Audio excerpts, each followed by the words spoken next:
So for this video, I'm going to tell the story about how I got a job at Amazon. So this is going to be like a lot of repeated information from other videos on the internet and some of my own stuff. And it's going to be kind of boring and kind of long and not that much cube related. So here we go.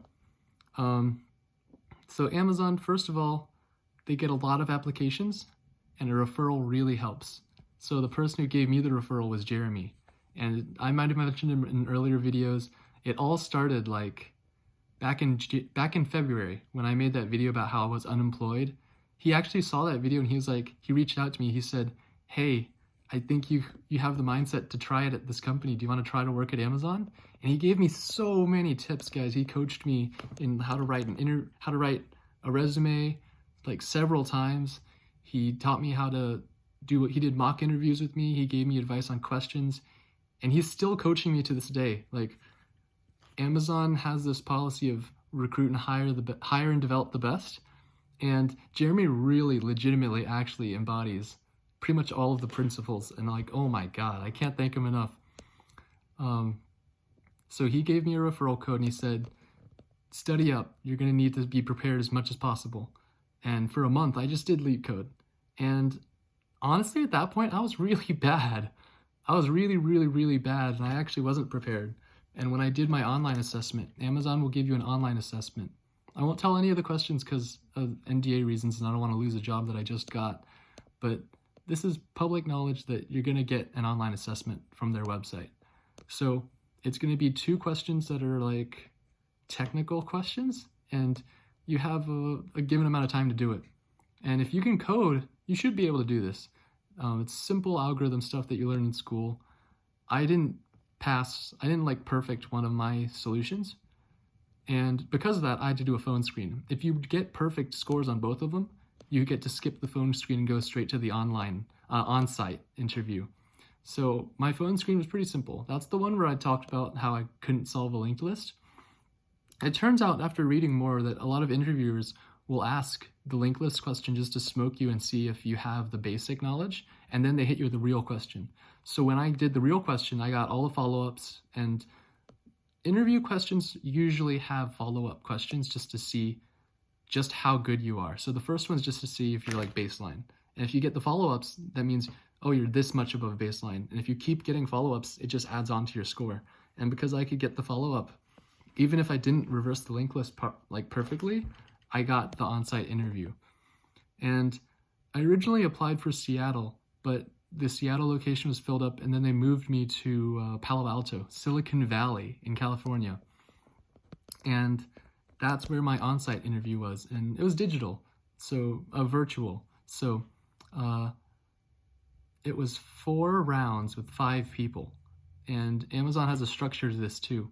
So the way it works is you have one person outside of the organization. Amazon has a bunch of small organizations, and that's like a third-party person just to make sure that you meet the bar, the minimum requirements. And their minimum is 50% of the people who work there in that position. And then you have one interview with the hiring manager, and then a bunch of engineers who work in that organization. And all of them, they might ask technical questions, they'll ask pure behavioral questions, and then you have like either a design or an object-oriented question. I failed my object question. I didn't do too well on that. But it was not that bad actually, because I'd been preparing so much. The way I did LeetCode is I turned it into a game where if I could solve it with 1 line of Python code, that means I beat the question. And I tried to beat as many questions as possible. And it was really cool because with Python, you can do a list comprehension. You can put variables into just 1 line, like multiple variables, and do a lambda function. So instead of writing a new function, if you can just do a lambda function and then map it on all elements of that data structure, you can in 1 line. And there are also other really cool library calls like the itertools functions. You can just do so much in 1 line in Python. It's not good, it's not readable, but it's just a fun thing to see minimum lines count. And with that minimum line stuff, you can get like 90-something percentile speed on LeetCode. So another thing I did to really prepare is I read every single interview experience for that position, and that was posted on LeetCode. So everyone will post their interview experiences, so you can see their questions, the frequency of their questions. And I sat through and I pretended like I was that person in all of them. So I pretended I was in their shoes. I did all of their questions. And once I could do 90-something% of all of the questions that I read, that's when I was really confident, because I knew the frequency of the certain questions. I knew the tendencies. So Amazon likes to ask try questions. Google likes DP questions. Microsoft, I've heard some things, but basically some companies have tendencies, and you have to like understand those tendencies to prepare for your questions. So when interview day came, I'd actually never seen any of my questions. But on the bright side, I was prepared because I knew similar questions, but not that similar. I literally never saw these questions before. So the questions were really easy, and I got the follow-ups. I think that's the only reason I got the job. So if you could just, there's no upper bound to how much you can prepare for the interview. You just have to study as much as possible. And there's literally no limit. You can't stop studying. And once I ran out of like certain things to do, I just did other stuff. So like you can't get more experience or more work experience, but you can craft and tune those things more and more and more. And the best thing I ever did was reading through other people's experiences.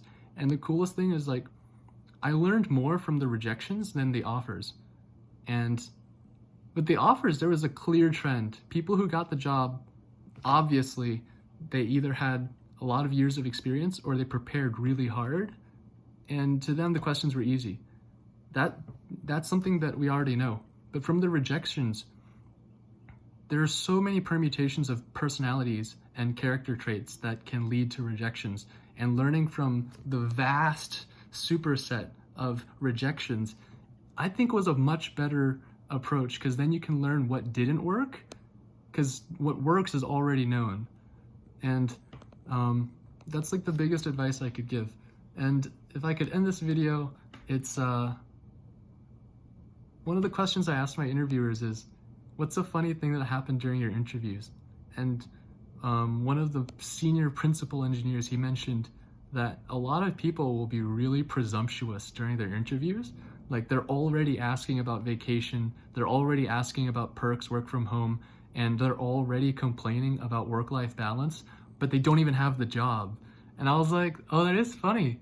People are nervous in the moment, they don't think about it, but when you're going to the interview, you have to understand that you're trying to convince that person that you're good enough and that you shouldn't already be asking for perks because you don't even have the job yet.